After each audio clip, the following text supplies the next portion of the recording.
कि जो हम लोगों ने अभी सीखा है ये मार्शल आर्ट और कराटे का जो फील्ड अभी हम लोगों ने सीखा है उस चीज़ को अभी हम लोग ऑनलाइन भी लेके आ रहे हैं ताकि गांव तक दूर दूर तक जहां हम डायरेक्ट ना पहुंच पाए वहां पे हम फ्री में लड़कियों को गर्ल्स को जो जिनको मतलब सीखने की जरूरत है सारी चीज़ें जो बहुत कमज़ोर फील कर रहे हैं जिनके साथ में अत्याचार हो रहा है वो कम से कम अपने खिलाफ में अपने लिए वो खड़े हो सके और अपने लिए खुद के लिए वो मेरे प्रेरणा स्रोत जो है वो मेरे फादर ही है। फादर है, टीचर है, मेरे खुद जो गुरु हैं वो शिहान व्योमकेश गुरु हैं जो बिहार के काता किंग के नाम से जाने जाते हैं। मार्शल आर्ट में अब तक कितना समय किया? मैं 15 सालों से मार्शल आर्ट की प्रैक्टिस करते हैं। सो मेरे फादर हो गए जाकिर हुसैन, शहनाज जाकिर, मेरी मदर हो गई, दादा का भी काफी सपोर्ट रहा, तो लोगों का सपोर्ट ही है और ये प्रैक्टिस ही है कि अभी तक मैं यहाँ पे हूँ। एक सवाल है, आगे चल के क्या करना है? आगे चल के अभी सपना तो ओलंपिक में गोल्ड मेडल जीतने का है और उसको साकार भी करना है। लेकिन कराटे में ये जो पॉलिटिक्स वगैरह सारी चीजें हो रही है उससे थोड़ा सा दिल टूट जाता है। गांव में तो मतलब ये था कि जाएंगे कराटे सीखेंगे, ऐसे उड़ेंगे वैसे उड़ेंगे, फिल्म देखकर ये बिल्कुल फिल्म देख करके, और जहां तहां से, और उस समय इतना डिजिटल नहीं था कि यूट्यूब वगैरह ये सब कुछ नहीं था। तो जब मैट्रिक मैंने पास किया और यहाँ पे तैयारी के लिए आया IIT के 11th 12th यहाँ से किया है, तो मतलब ये था कि हम सीखेंगे। पता किया तो काफी अच्छे टीचर मिल गए बिहार के कराटे काता किंग के नाम से जाने जाने वाले शिहान व्योमकेश, तो उन्होंने काफी सपोर्ट किया। दूसरा चीज की मेरे फैमिली की तरफ से भी कभी प्रेशर नहीं रहा, काफी सपोर्टिव है। रख हौसला, वो मंजर भी आएगा, प्यासे के पास चलकर समंदर भी आएगा, मंजिल भी मिलेगी, मिलने का आनंद भी आएगा। जी नमस्कार, मैं हूं योगेश और आप देख रहे हैं केवल भारत टीवी समाचार और साथ ही साथ रूरल इंडिया न्यूज़। आज हम उपस्थित हैं बिहार के पटना में और पटना में हमारे साथ 2 खिलाड़ी जुड़ चुके हैं और इनसे बात करने का प्रयास करेंगे। एक गांव से आज इंटरनेशनल लेवल तक का सफ़र इसने तय किया, तय करने में कितना मेहनत लगा और जितने भी सारे ये मेडल देख रहे हैं इनके बारे में चर्चा करेंगे। और सबसे पहले हम अब्दुल्ला भाई से बात करते हैं। सबसे पहले अब्दुल्ला भाई, आपका स्वागत है हमारे केवल भारत टीवी समाचार में और साथ ही साथ रूरल इंडिया न्यूज़ में। Thank you so much for that. अच्छा, आपने जो ये मेहनत किया और जितने भी हमारे सामने हमारे दर्शक देख रहे हैं, ये मेडल कहाँ से आपने जीता है? ये मेडल मैंने डिस्ट्रिक्ट कराटे चैंपियनशिप से लेके इंटरनेशनल तक का मेरा सफ़र रहा, वहाँ से मैंने गोल्ड मेडल जीता है इंडिया के लिए। जी, अभी जो ग्रामीण में जितने भी लोग रहते हैं गांव घर में, ये कराटे की जो प्रचलन है हमको लगता है कहीं ना कहीं दूर दूर तक नहीं दिखता है, और आपने गांव घर से इस चीज़ को आगे लाया है और हमारे दर्शकों को प्रेरित किया है कराटे में आने के लिए। तो इसके बारे में दर्शकों से क्या कहना चाहेंगे, नई युवा पीढ़ी को? अभी जो ज़माना आ गया है वो सारा ज़माना अभी यूट्यूब और ऑनलाइन का आ गया है, इसीलिए अभी हम लोगों ने अपना एक खुद का स्टार्ट किया। वो ये है कि जो हम लोगों ने अभी सीखा है ये मार्शल आर्ट और कराटे का जो फील्ड अभी हम लोगों ने सीखा है उस चीज़ को अभी हम लोग ऑनलाइन भी लेके आ रहे हैं ताकि गाँव तक दूर दूर तक जहाँ हम डायरेक्ट ना पहुँच पाए वहाँ पर हम फ्री में लड़कियों को गर्ल्स को जो जिनको मतलब सीखने की ज़रूरत है सारी चीज़ें जो बहुत कमज़ोर फील कर रहे हैं जिनके साथ में अत्याचार हो रहा है वो कम से कम अपने खिलाफ में अपने लिए वो खड़े हो और अपने लिए खुद के लिए वो फाइट कर सके। मैं आप लोगों को बता देना चाहता हूं कि जिस तरीके से आपने फिल्म में उड़ते हुए एक स्टंटमैन को देखा होगा, ये देखने में एक साधारण सा लड़का दिख रहा है, लेकिन इसमें वो गुण है जो कि आप फिल्म में देख सकते हैं। क्या वो फिल्म में जो उड़ते हैं वो हकीकत है या क्या है? बिल्कुल, उसमें से 70% जो भी चीज़ें रहती है वो रियलिटी रहती है, बाकी 30% हम लोग VFX और स्टंटमैन उसमें काम करते हैं। और इस तरीके से जो भी चीज़ें हैं वो सारी चीज़ें आपको karate taekwondo, boxing, judo, jujutsu, Krav Maga, other self defence, बहुत सारे जिसमें मार्शल आर्ट के अंदर बहुत सारे आ जाते हैं आर्ट्स आपके, तो उनमें सिखाया जाता है, ये सारी चीज़ों की प्रैक्टिस करवाई जाती है। अच्छा, इसकी शुरुआत आपने कहाँ से किया और करने में क्या कठिनाइयाँ आई हैं? मैं इसका जो मेरे प्रेरणा स्रोत जो है वो मेरे फादर ही है। फादर है, टीचर है, मेरे खुद जो गुरु हैं वो शिहान व्योमकेश गुरु हैं जो बिहार के काता किंग के नाम से जाने जाते हैं। और उसके बाद में आरिफ सर हो गए, ऐसे बहुत सारे हमारे गुरु हैं। और एक और गुरु हैं जो अभी दुनिया में नहीं रहे, लेकिन उनका नाम मैजबी सरवर है। उन्होंने उनका थोड़ा सा मैं उनके बारे में बताना चाहूँगा। वो अभी इस दुनिया में नहीं है, लेकिन आज तक उन्होंने किसी से भी 1 रुपया भी नहीं लिया और फ्री में अनाथ बच्चों को उठा के जो भी उनका ड्रीम है वहाँ तक उनको पहुँचाया, और ऐसे अभी तक करोड़ों वो बच्चों की माँ बन चुकी है।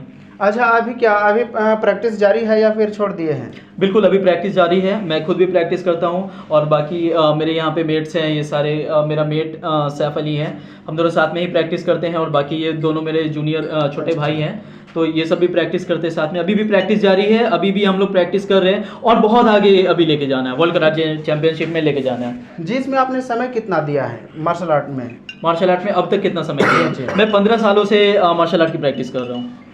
जो नए लेवल के खिलाड़ी होते हैं, कुछ दिन प्रैक्टिस करते हैं, वो सोचते हैं कि हम अक्षय कुमार बन जाए और अजय देवगन बन जाए। फिल्म को देखकर आप जो करते हैं वो हकीकत नहीं होता है, वो एक पर्दे पर एक प्रेरणादायक फिल्म बनाई जाती है, कुछ फ्लॉप्स भी दिखाया जाता है जो कि रियल में नहीं होता है।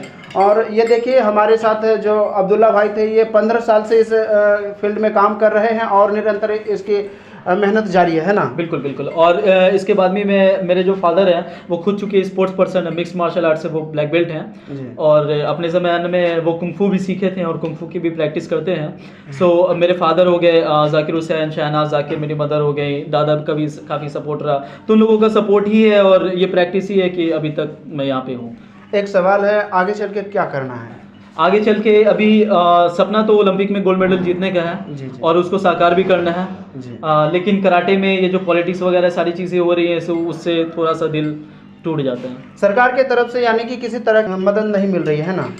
In reality this is bitter truth के रियलिटी में मदद नहीं मिल पा रही। अच्छा, सिर्फ दिखावे के लिए? सिर्फ दिखावे के लिए मदद मिल पा रही। जी, अब हम बात करेंगे सैफ अली जी से, और ये कितने मेहनत किए हैं। और बताया जाता है कि ये गांव घर से ये भी मिक्स मार्शल आर्ट के प्लेयर हैं और इन्होंने भी इंटरनेशनल में अपना मेडल हासिल किया है। और जैसा कि बताया जाता है कि डीडी स्पोर्ट पर भी ये आए थे, है ना? तो आपका क्या सफ़र रहा था? सफ़र काफ़ी सुहाना रहा है जी। जो भी तकलीफ़ आदमी झेल करके आगे बढ़ता है जी, वो एक शानदार होता है, क्योंकि अगर आपके सफलता में कठिनाइयों से होकर के सफलता नहीं मिला तो फिर मज़ा नहीं आता है। अभी के युवा जो हैं, अगर रास्ते में कठिनाई आते हैं तो वो मुड़ जाते हैं, उसके लिए क्या कहना चाहेंगे? देखिए, सफलता अगर बहुत शानदार किसी ने कहा है कि अगर आपको सूरज की तरह चमकना है तो सूरज की तरह तपना सीखना होगा। जब तक आप तपेंगे नहीं तब तक आप चमक नहीं सकते, क्योंकि एक हीरा भी बनता है तो काफ़ी दबने के बाद दबाव झेल करके बनता है। जी, आपकी शुरुआत कहाँ से हुई थी? कैसे आप इसमें इंटरेस्टेड हुए? गांव में तो मतलब ये था कि जाएंगे कराटे सीखेंगे, ऐसे उड़ेंगे वैसे उड़ेंगे, फिल्म को देखकर? ये बिल्कुल फिल्म देख करके, और जहाँ तहाँ से। और उस समय इतना डिजिटल नहीं था कि यूट्यूब वगैरह ये सब कुछ नहीं था जी। तो जब मैट्रिक मैंने पास किया और यहाँ पे तैयारी के लिए आया IIT के 11th 12th यहाँ से किया है, तो मतलब ये था कि हम सीखेंगे। पता किया, काफ़ी अच्छे टीचर मिल गए बिहार के, कराटे काता के नाम से जाने वाले सिहान व्योमकेश, तो उन्होंने काफ़ी सपोर्ट किया। दूसरा चीज़ कि मेरे फैमिली की तरफ से भी कभी प्रेशर नहीं रहा, काफ़ी सपोर्टिव फैमिली। मेरे फादर का नाम वाजिद अली है, तो उन्होंने कभी ये नहीं कहा कि ये करो ये नहीं करो, जो भी करो, लेकिन हाँ बस इतना कहा करते थे कि पढ़ाई पे जरूर ध्यान देना। जिस तरीके से आपके पेरेंट्स ने सपोर्ट किया, अभी के पेरेंट्स क्या होते हैं कि जो भी बच्चे खेल विभाग में घुसते हैं, खेल मार्शल आर्ट हो या बॉक्सिंग हो या कुछ भी हो, खेलने के लिए आते हैं तो फिर उसमें पैसे की बात आ जाती है। फिर वहाँ से क्या करते हैं, पेरेंट्स बोलते हैं कि चलो भाई इसमें व्यर्थ में समय नहीं लगाना है, बहुत सारे ऐसे खिलाड़ी हैं जो कि ऐसे घूम रहे हैं। उसके बारे में क्या कहना चाहेंगे पेरेंट्स को? इसका सबसे बड़ा ये है कि लोगों की मेंटलिटी बड़ा हुआ कि मतलब स्पोर्ट्स में उस तरह का जॉब वगैरह नहीं है, पैसा नहीं है, नहीं तो बाकी कोई ये तकलीफ की बात नहीं है।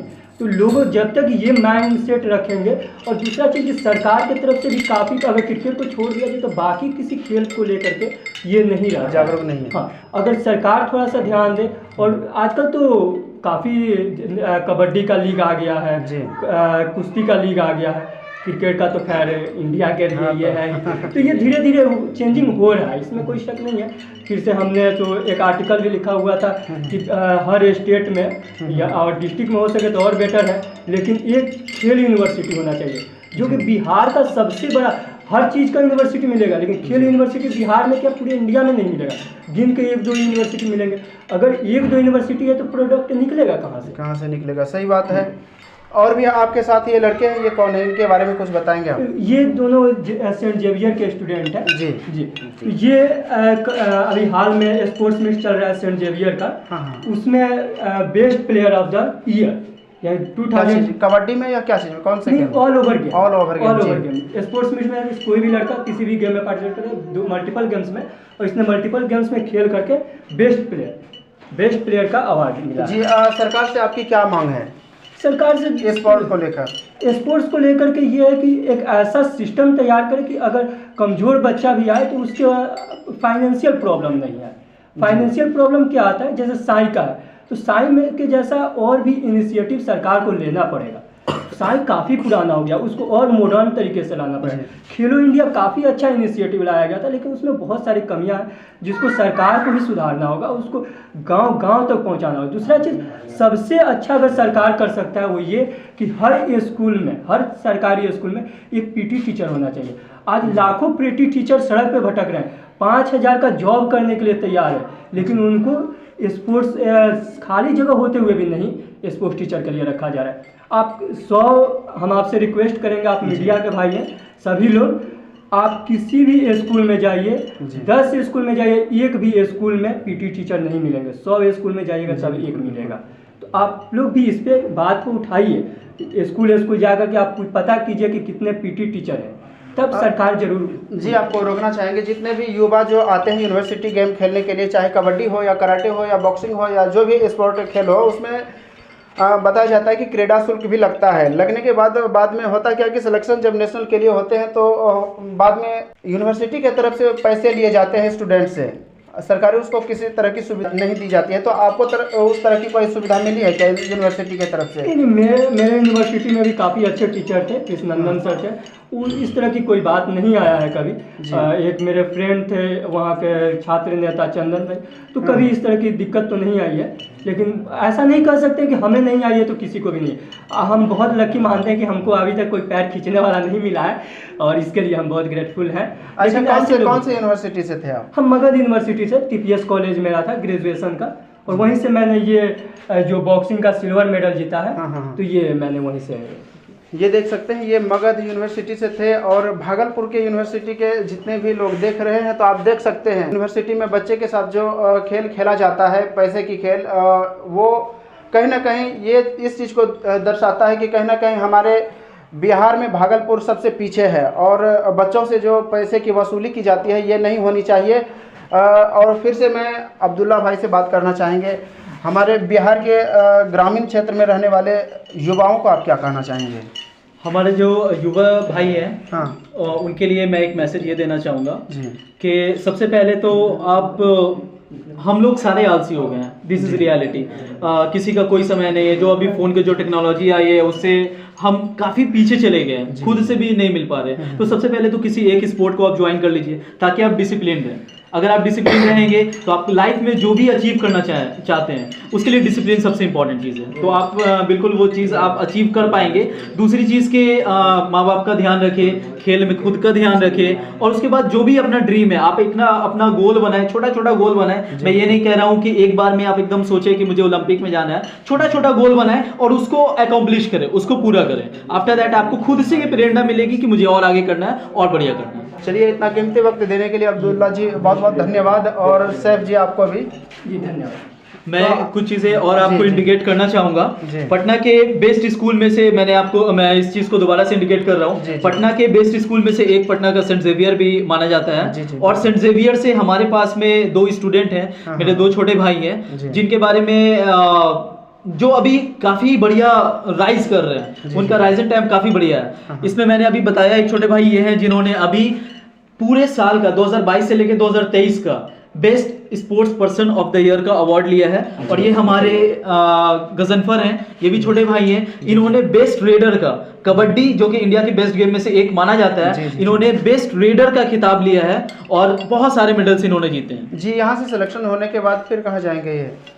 इसके बाद से अभी कुछ समय के बाद में SGFI का गेम आने वाला है, school games federation of India का। उसमें ये दोनों ही पार्टिसिपेट करेंगे, और मैं इन दोनों को अपने तरफ से बधाई देना चाहता हूं कि इन्होंने जो भी अभी तक अचीव किया है। मेरे भाई सैफ हम दोनों की तरफ से यही दोनों शुभकामनाएं। हाँ बिल्कुल, दोनों भाइयों के लिए यही शुभकामनाएं हैं, गजनफर के लिए और असफर के लिए, कि ये अपने लाइफ में आगे जाएं और ऐसे करके जितने भी लोग हैं वो सारे अपने ड्रीम को आधा अधूरा बीच में ना छोड़े। जो भी उनकी ड्रीम है, जो भी उनका गोल है, उसको पूरा करें और उसमें सिर्फ आधा नहीं करें। एक प्रोवर्ब है जिसको बहुत ज्यादा यूज किया जाता है कि अगर बनना है, अगर आपको गांव का मतलब मोची ही बनना है तो शहर का सबसे बेस्ट मोची बनिए, है ना। ये नहीं कि बस बीच में रह जाए। अगर कुछ बनना है तो अपना बेस्ट कीजिए, बीच में रहने के लिए कोई ऑप्शन नहीं होता, फिर आप कहीं के नहीं रहते हैं। तो ये 100 गोल्ड मेडल किस तरीके से मेहनत करके प्राप्त किए हैं, बिहार के तमाम युवाओं के लिए रोल मॉडल है, इनसे लोग सीखेंगे। और आज हम उपस्थित थे बिहार की राजधानी पटना में, और पटना से हम अब्दुल्ला भाई और सैफ भाई को दिखाने का प्रयास किए। ये हमारा प्रयास कैसा लगा आप लोग कमेंट करके बताइएगा। तब तक के लिए जय हिंद, वंदे मातरम।